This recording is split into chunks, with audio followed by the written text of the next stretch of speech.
שלום לכולם, היום אנחנו נלמד איך לעבוד עם האתר הבית ספרי ואיך להעלות נתונים למרחב הכיתתי. אנחנו נכנסנו כאן לאתר של בית ספר אבלינה דה רוטשילד כפי שאתם יכולים לראות. נגלול למטה את הסרגל עד שנגיע לכניסת המנויים. בכניסת המנויים נכניס את שם המשתמש והסיסמה. לכל שכבת גיל יש שם משתמש, לדוגמה רוטשילד ורווח א'.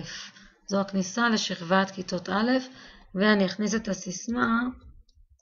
את כל הסיסמאות אתם תקבלו ממני בדף מסודר. אנחנו לוחצים על אישור,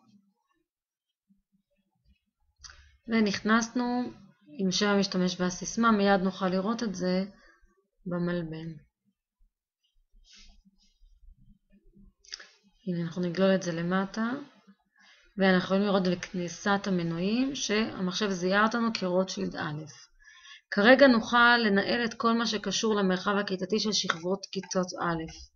אם אנחנו נלחץ כאן על מרחב כיתות א', נגיע למרחב עצמו. הנה, אנחנו יכולים לראות כאן מרחב כיתה א'1, מרחב כיתה א'2, יש לנו כאן את הלוח אירועים, מבזקים, גלריה תמונות. ברגע שנכניס תמונות יהיה גם תמונות, ואנחנו יכולים לבחור באיזה מרחב כיתתי אנחנו רוצים, האם ב-א'1 או ב-א'2. אנחנו נלחץ כרגע על א'1, כיתה של חגית, והמרחב הכיתתי שלה דומה לכל מרחב כיתתי אחר. מה הכוונה? במלבן הזה יהיו כאן את כל העדכונים שלכם מהמנבסנט.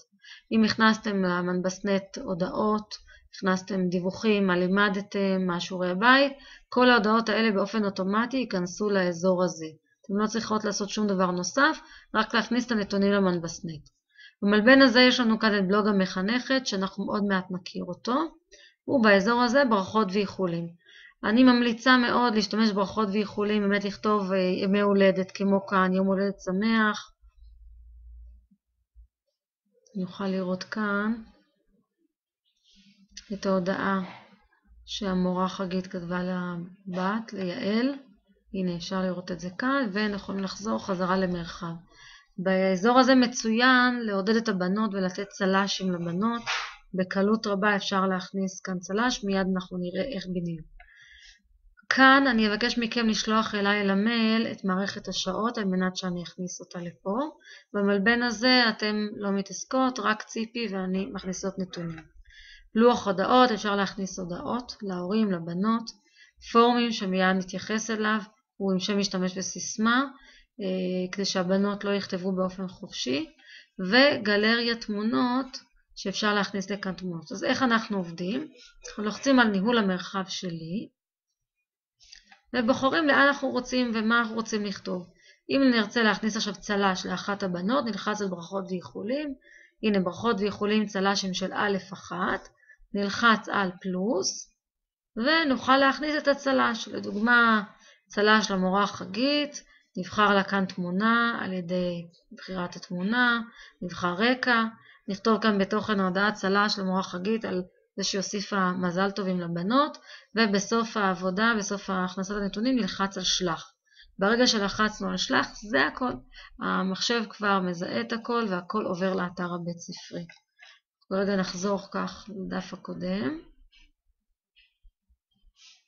אם נרצה להכניס לדוגמה הודעה, לוחצים על לוח הודעות, הנה הודעות ל-א'1, נלחץ על הפלוס, ובדיוק באותו אופן כמו שראינו שמכניסים את הצל"שים, את הברכות, אנחנו מכניסים כאן את הכותרת, מכניסים פה את ההודעה עצמה, אפשר להוסיף כאן קובץ, אפשר להוסיף תמונה, אפשר להוסיף גם סרטון מיוטיוב, אפשר להוסיף סמיילים, אפשר קישור לאתרים, אפשר לעצב את מה שכתבנו, אפשר להוסיף כאן גם באופן הזה קבצים, אפשר להוסיף כאן תמונה, יש לנו הרבה דרכים להכניס מה שאנחנו נרצה, ואנחנו כאן לוחצים על שלח על מנת שההודעה שלנו תפורסם.